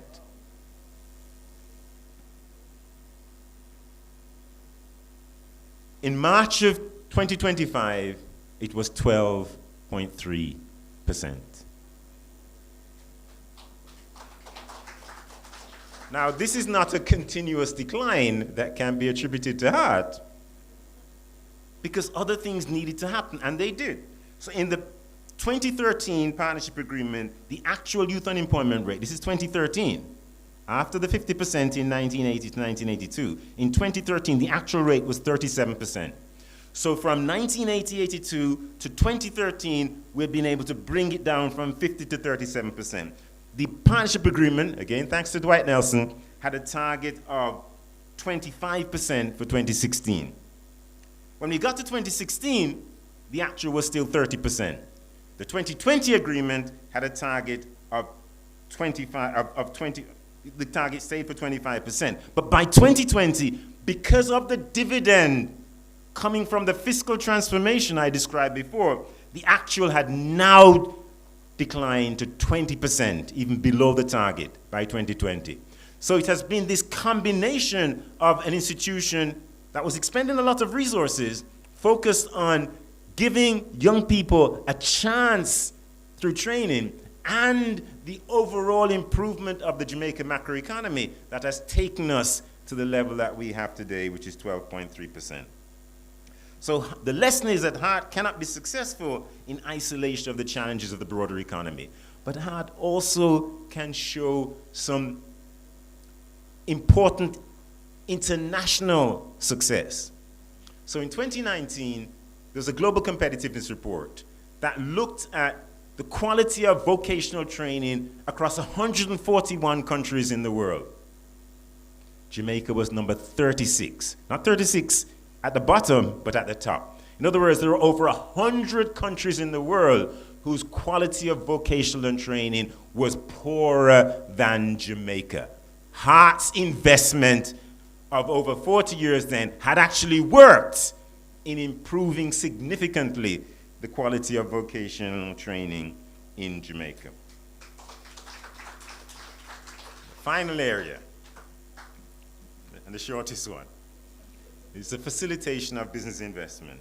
This was the fourth area of focus in the 2013 Partnership for Jamaica Agreement, along with fiscal reform, reducing murders, along in the context of enhancing the rule of law, and energy reform. The focus of facilitation was on improving the ease of doing business in Jamaica. And there was a target, again, thanks to Dwight Nelson, that targeted Jamaica improving its ranking in the World Bank's Doing Business report. And there was success on this front.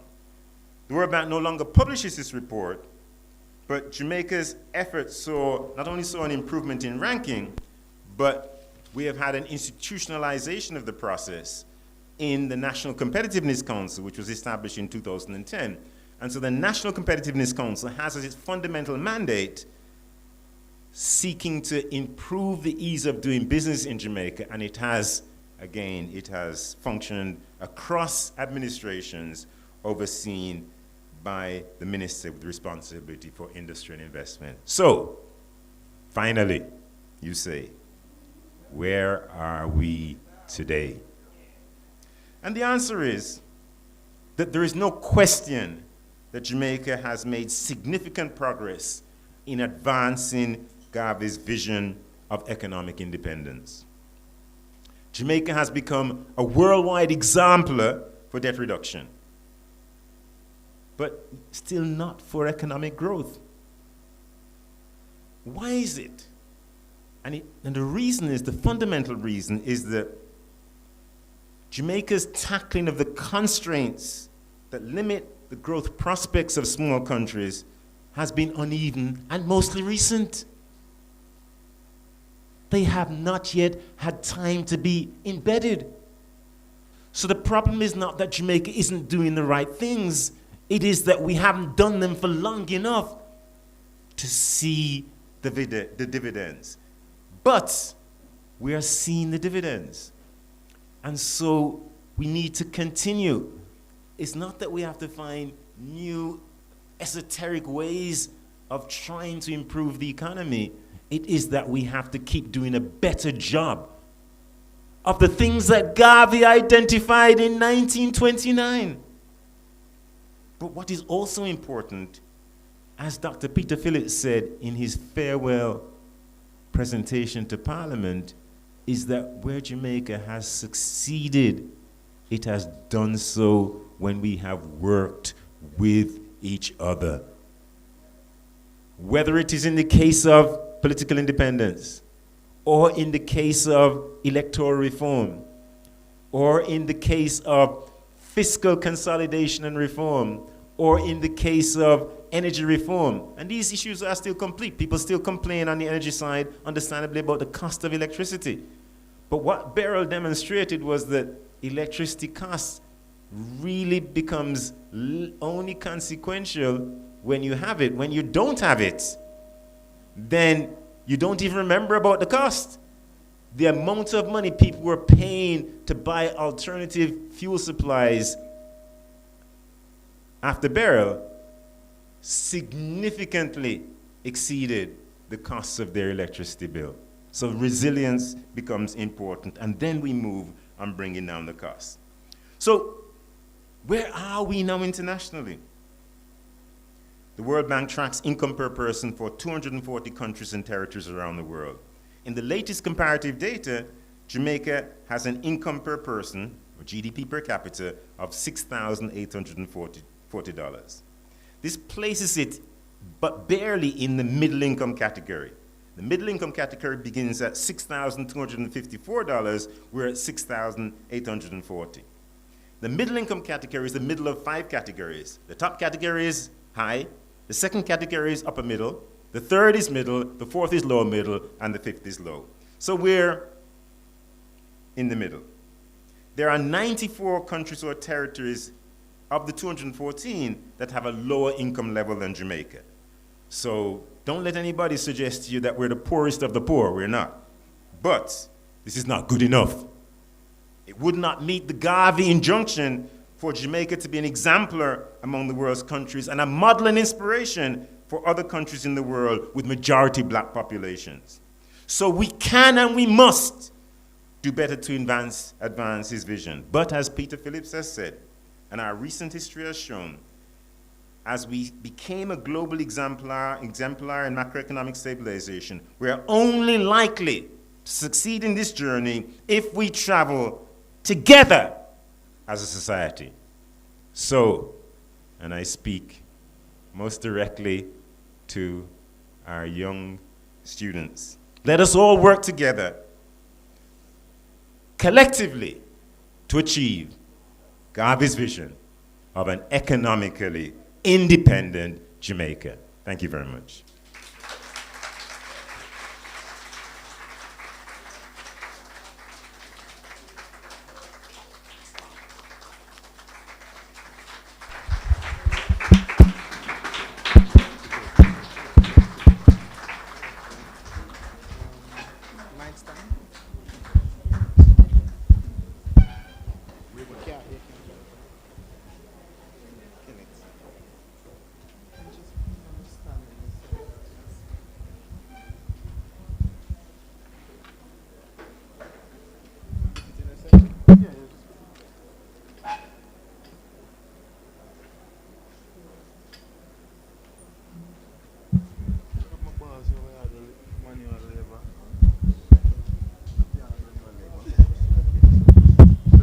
Thank you very, very much, Honorable. That was a marvelous, brilliant. Oh, by the way, as I was leaving with the Costas, he said to me, boy, that was a brilliant, I wish I could have stayed longer, you know. He apologizes, he has to go off to another function where he's guest speaker at 12 o'clock. So I hope he made it. But he said he left reluctantly because he was enjoying this exposition here. He said, he used the word brilliant, and it really was. And I thank you very much on behalf of everyone. And I know the vote of thanks. So we've made it another year again of excellent lectures, and you know, this is the icing on the cake. I see here we have questions and answers. We're going to allow 2 questions only because of time. 2 questions, and if you have them, please forward with them now. But because of your time and our time, yes, madam, please come. There's a microphone here. Sir, I'm sorry, madam, there's a telephone here. I'll tell you, microphone here. I'm living in the real world. 2 questions. Technology confounds us all. Excellent, and I hope we can get a copy to take with us. Excellent. You mentioned, of course, the importance of electrical supply to the national grid, which of course is the basis of every enterprise. Could you speak a little bit about what is being done to expand solarization and whether that is addressing significantly the concern about cost? It's a great question because it is so topical. Marguerite Spencer, I'm told to give my name. So yes, Jamaica is on a mission to increase the use of renewable energy resources, and the most significant opportunity there is in solar. There is wind, but solar has a broader footprint across the country than wind. And Malvern and sections of Manchester, you know, you can get some wind resources, but you can't get it nationwide. So we're on that path, but it's not a solution that is one that doesn't have other challenges. And so what are the challenges? The problem with solar and wind is that they are what the energy people describe as non-base load capacity. What that means, of course, is that you only have access to solar when the sun is out, and you only have access to wind when the wind is blowing. So if you have a national grid that has too much renewable resources like that in it, without adequate battery storage, you have an unstable grid. When you factor in the cost of storage, it is not as the kind of economic nirvana, you know, that it would seem. And so it has an important role, but it really requires for us to really lower electricity rates through renewable. The technology has to improve so that battery storage becomes less expensive. And so that is what we're working on. So the JPS is expanding its solar footprint. The government has a plan to get to 50% solar by 2030.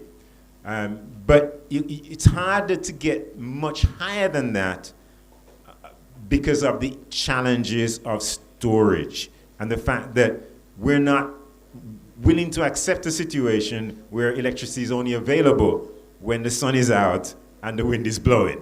And so the answer is yes, renewables can help, but it's a solution that is more a path-based solution rather than, an immediate solution to the problem. Ultimately, I'll be candid with you, and I'll be candid in a way that politicians are unlikely to be. Jamaica's biggest problem with electricity cost is actually theft.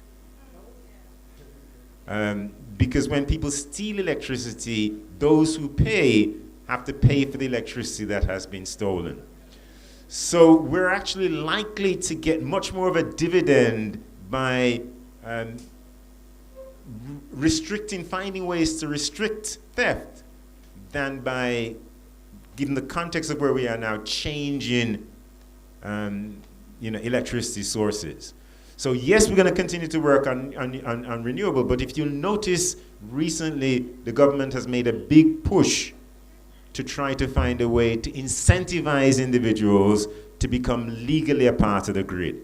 That is likely to have a much greater dividend for us than new renewable generating capacity that has to be coupled with storage.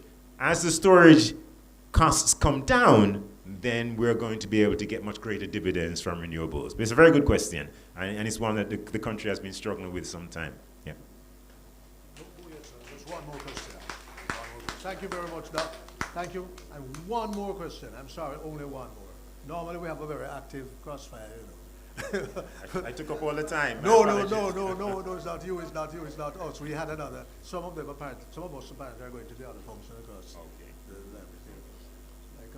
Okay, one more? No? Don't let me put you off, one more. There are two hands. Yeah, we'll have to take one. Yeah. The lady. I'm sorry, we're going to take the lady. Yeah. Just so everybody could hear, there's a microphone there. Thank you, Professor Wint. I'm Patricia. Thank you for sharing so much with us. Very quickly, please, is there a proposal for desalination plant for us because there is a water problem in Jamaica? Thank you. Again, another great question. So, water is even more of a challenge for us as a country than electricity. Those of you who live in areas where you get good water supplies, you don't realize this. One of the challenges, Custis, coming from St. Elizabeth, is that St. Elizabeth, we understand the absence of water. And on those southern plains, there are major challenges with water. The other problem that we've had with water is because the government has spent so much time in an unstable environment trying to deal with problems of macroeconomic instability, we haven't had the money to put in infrastructure. This is not just a water problem. It's a police station problem. It's a hospital problem. It is an education system problem. Our infrastructure is just decrepit right across the country because at a point in time, we're spending almost all of the resources of the country on doing two things: paying debt and paying salaries. There was no money for anything else. And so it's not that water is a difficult resource, it is that it's very expensive. We, in South St. Elizabeth, we had a situation near Alpa where nobody had any water, right? And we had actually a friend of the family who came in and invested in a farm, and he dug a well. And when he dug the well, he had water and he actually could sell the water. But the well was expensive. One day something broke in the well, and it was millions of dollars to fix the defect in the well. That has been our problem in Jamaica. We have, thankfully again, we're now seeing the dividends of fiscal consolidation. So what you'll notice is that you've never seen as many water projects announced and implemented in the country as you have in the last couple of years, including a major new system called the Rear Cobra system. But what is happening now is that you're bringing in more private players. So desalination is a possibility. Desalination can be very expensive, though. Desalination for our students here is taking seawater and taking the salt out of it so it becomes usable water. It's not cheap. And so therein lies the challenge. So it's part of the option base. But the good news is that that process of fiscal reform and consolidation will free up resources to build infrastructure. And so we are going to, if we continue on this path, we're going to see more money available for water, whether it's through desalination plants or wells or river conversion, new dams. There's consideration now, but expanding the Heritage, the Hermitage and the Mona dams in Kingston. So that's the good news. If we do what Garvey had asked us to do, which is to take our destiny into our hands by doing the things that he suggested, all will be well, including our water problems. All right. Thank you so much. Thank you for that question. Thank you for that answer. And I'm sure that after we've sort of officially closed off, there will be time still to engage Dr. Wint. I'm not sure what his schedule is like, but they will be coming for you. One or two people will be coming for you, sir. May I ask Mr. James Walsh? No, a presentation from Ms. Opal Scott to the guest speaker. Ms. Opal is our senior librarian at the St. Anne Parish Library. So, the beautiful Ms. Opal Scott to make a presentation to Dr. Alvin. As she's coming, I made one major omission in my presentation. I don't know who could have done that, right? Because I started with the fact that Marcus Garvey advocated for a national library system. We have one. We have one started in 1948. And the St. Anne Parish Library is a great testimony to that. Oh, yes. And there's a link between library systems and education. I know a testimony from a student who didn't necessarily have to take advantage of a parish library, found a book at a sub-library in Junction that helped him to get into one of the top universities in the world. The Jamaican library system must take a bow. And we must also go back to Marcus Garvey, whose foresight understood the importance of libraries in Jamaica. So, Thank you very much. Now I need to stay by you. Yes, you need to. So on behalf of the St. Anne Homecoming and Heritage Foundation, the Discovery Backside Partners, and the St. Anne Parish Library, I just want to present you with this little token because we heard that you're a prowess at tennis. Yes, we heard that you master tennis. And we just got you something from Western Sport that you can go and pick whatever you like. So thank you very much. Thank you very much. Appreciate it. Thank you. Oh, you didn't get a picture? Oh, they didn't get a picture. Come.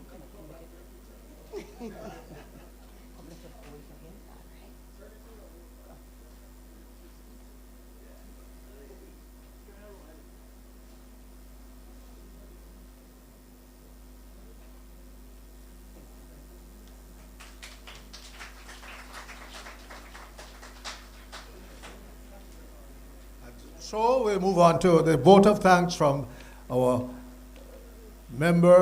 outstanding member of the St. Anne Heritage Foundation and former principal of the community college, noted educator in Jamaica, James Walsh.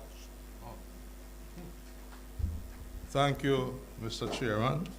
Good afternoon, ladies and gentlemen, distinguished guests. Of course, it's always a dangerous thing in thanking because you forget somebody.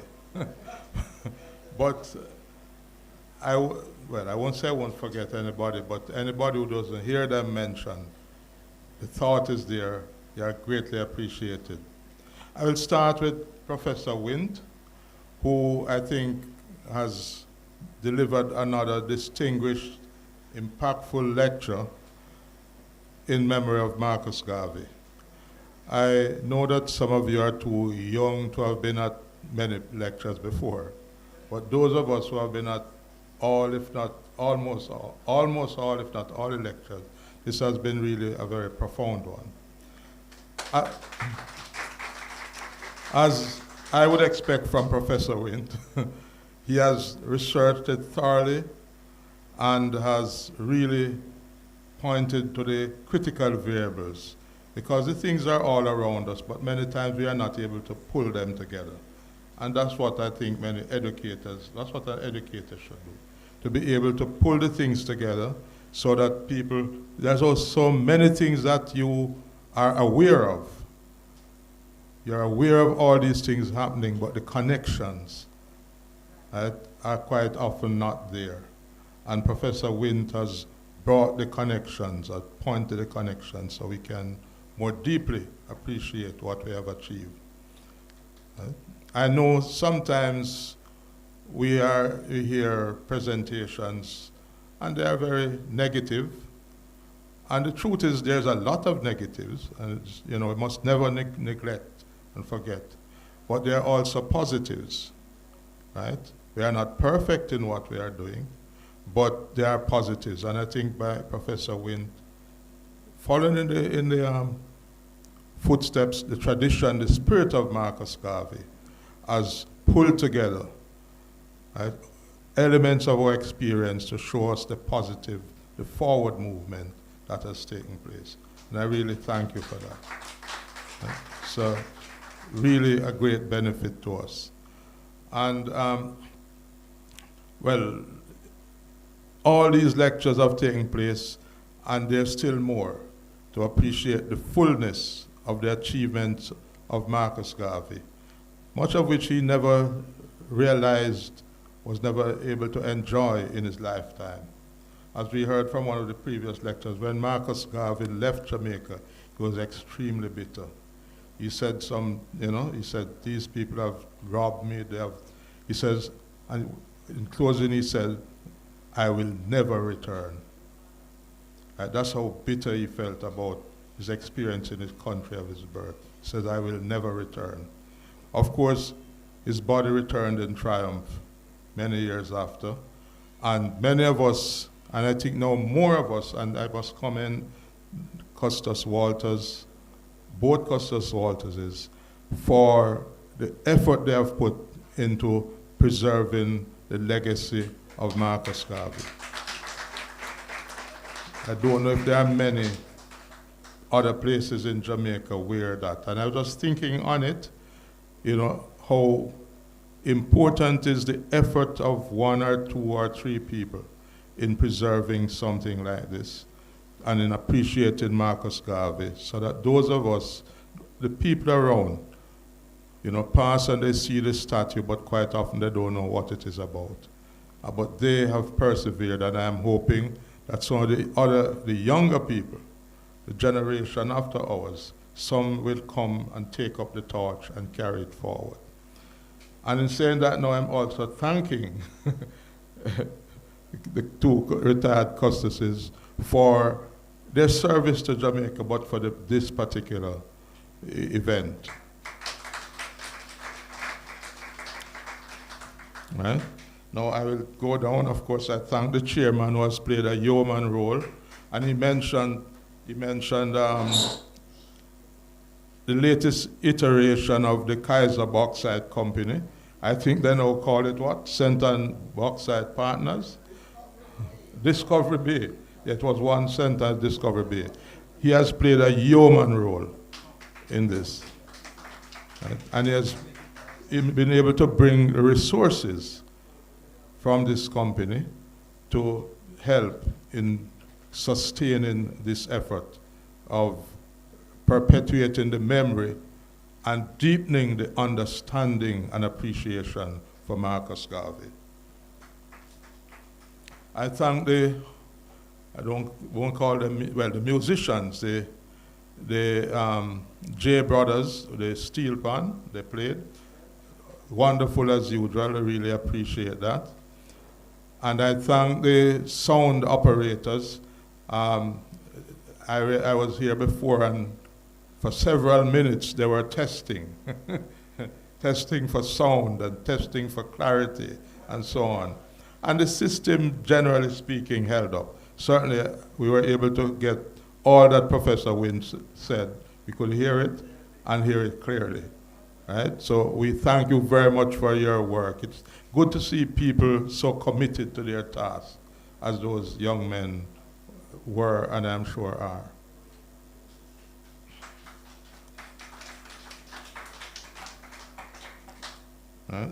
Well, I mentioned the Walterses already. You see, I'm a new user of glasses, and it's one of the hardest tasks I've had in my life. The first thing is to remember to take up the glasses, and the next one is to know when to use them. Yes, not really my strong point. The Steertown Academy, well, that young lady, she performed excellently, great voice, great talent. We appreciate that. Miss Roseanne Virgo, who is one of the, what we call that now, the engines of the St. Anne Homecoming and Heritage Foundation, and a general community activist. And Professor Wint, she works with the Heart Trust, and she has been going beyond the duties there in serving the community. So we appreciate Ms. Virgo. Right? Well, I started with Professor Wint. It could be done again, but we won't use up too much time. Right? The persons who ask questions, two ladies, I made suggestions. Pity we never had a male. You know that the women have taken over Jamaica. Professor Wint, that's kind of why Jamaica is improving, we have unleashed the women, right? I come from a tradition. I remember a friend of mine, or a colleague told me in my other life, she said to me, James, when you have problems, find some women and have them solve it. Right? And that was one of my guidelines. And I've never found a problem so difficult that when you bring 2 or 3 good women together, they can't find a solution for which you as a man can then take credit.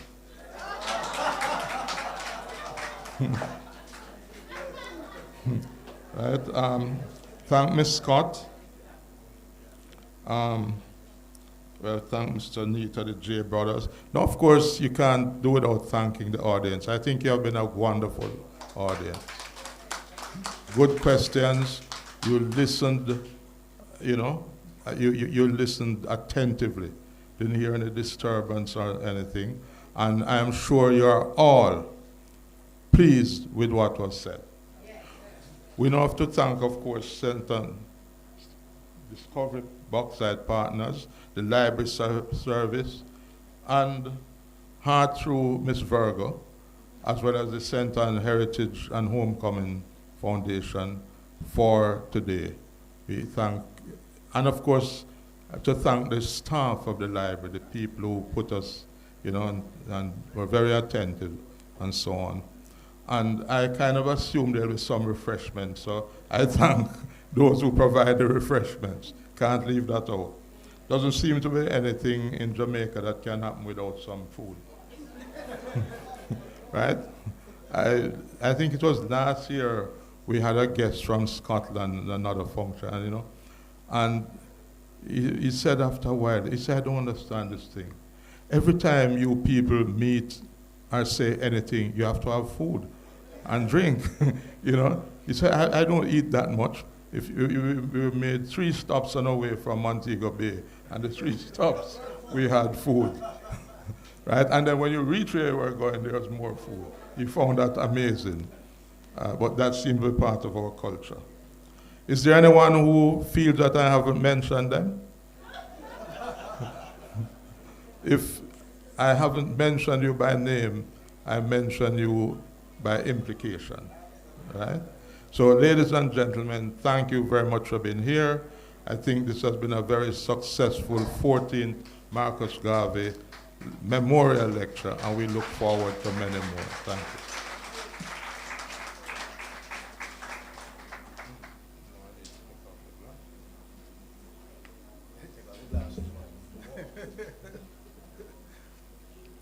You know, Mr. Walsh made sure, you know, to thank everybody and wondered if he had left out anybody. Well, I have to tell him, say he left out somebody. You left out somebody very important, Mr. Walsh. You left out yourself. What a nice vote of thanks. That's a really nice vote of thanks. So we have entertainment coming up.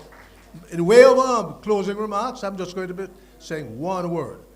One thing to Professor Wint. Please take back to Kingston, sir, and Sir Kenneth. This is in commemoration of Marcus Garvey's death, anniversary of his death. A very important commemoration event taking place all over the world. And I am disappointed, and we are disappointed. I don't think I've heard of anybody, any group in Kingston having anything for the anniversary. I'm sure they might have it. It's June 10, you know. Today is June 6. But I hope they're going to have something. But one thing about this, though, please tell the people in Kingston that we out here appreciate our hometown hero, and we're doing it here, and we're doing it in conjunction with people in London, Brazil, America, Europe, all over the world, right here. So this is a central point. Sir Kenneth.